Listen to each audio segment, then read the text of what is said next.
सरल सा सवाल है, ठीक है, पर गहरा सवाल भी है कि कोई राज्य युद्ध में जीतता क्यों था?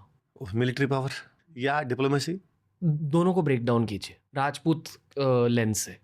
मिलिट्री पावर मतलब क्या, डिप्लोमेसी मतलब क्या? जिसके पास ज़्यादा सेना होगी, जिसके पास ज़्यादा आर्मी होगी, उसके जीतने के चांस रहेंगे।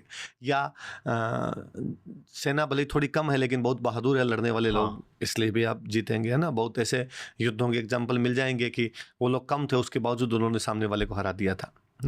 जैसे बैटल ऑफ हल्दी घाटी है, तो बैटल ऑफ हल्दी घाटी में महाराणा प्रताप के पास में 3,000 फौजी है, अकबर के पास में 5,000 है, लगभग डबल है।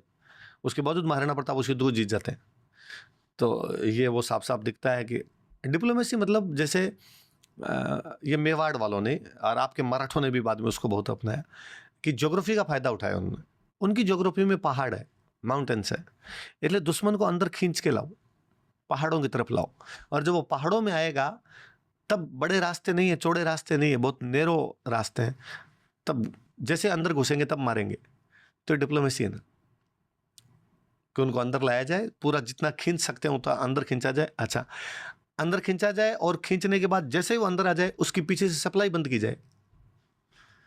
ऐसे महाराणा प्रताप ने जब मुगलों से 25 साल लड़ाई लड़ी है लगभग, 1572 के अंदर वो राजा बने हैं और 1597 में उनकी मृत्यु है। और उसमें शुरुआत के लगभग 15 साल युद्ध युद्ध युद्ध है। उसमें उन्होंने मेवाड़ के प्लेन एरिया के अंदर जितनी जनता रहती थी उसको भी पूरे को माउंटेन एरिया में शिफ्ट कर दिया, हिल एरिया में शिफ्ट कर दिया, कि पब्लिक भी प्लेन में नहीं रहेगी। कारण यदि पब्लिक प्लेन के अंदर रहेगी तो वहां पे अनाज उत्पादन करेगी, कुछ ना कुछ उगाएगी, उगाएगी तो मुगलों को खाने के लिए मिल जाएगा। खाने के लिए कुछ नहीं होना चाहिए इनके पास, तो कैसे लड़ेंगे?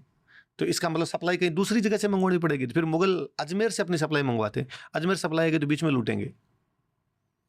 तो लड़ाई को, ये डिप्लोमेसी है पूरी तरीके से, लड़ाई को बहुत कठिन बना दें। आप राजस्थान कभी जाएंगे तो आप देखेंगे कि जो फोर्ट्स बने हुए बहुत ऊंचे हैं, बहुत पहाड़ों पर बनाए गए, उनके रास्ते बहुत आपको यूं वैसे मिलेंगे, कॉम्प्लिकेटेड रास्ते मिलेंगे, उनकी दीवारें बहुत ऊंची ऊंची दीवारें टाइप की मिलेगी। ये इसीलिए था, इवन चारों तरफ ट्रेन खाइयां बनवाते उनके चारों तरफ, उनमें पानी भरवा के रखते कि दुश्मन डायरेक्ट सीधा सीधा अटैक ना कर दे आप पर। डिप्लोमेसी ये भी है कि आपको लगता है कि भाई इसको अपना दोस्त बनाना है, तो आप उसे शादी ब्याह के माध्यम से या और किसी माध्यम से भी उनको आप अपना दोस्त बना के रखते हैं।